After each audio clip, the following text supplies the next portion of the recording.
Hello, today I will show you how you can make a Christmas wreath with fabric. It's a super easy tutorial.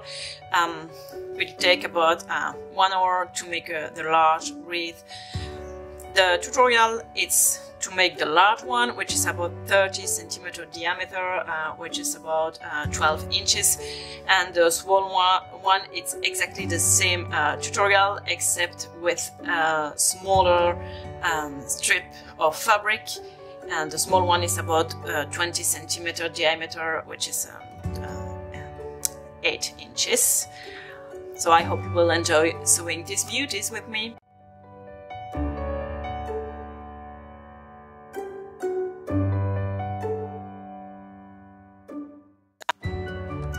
So you have your two wreaths, one of 30 centimeter and this one of 20 centimeter diameter. You can use them in different ways.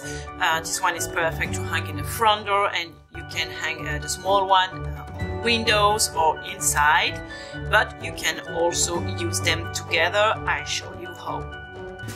Look at this nice wreath. I will hang it in my front door.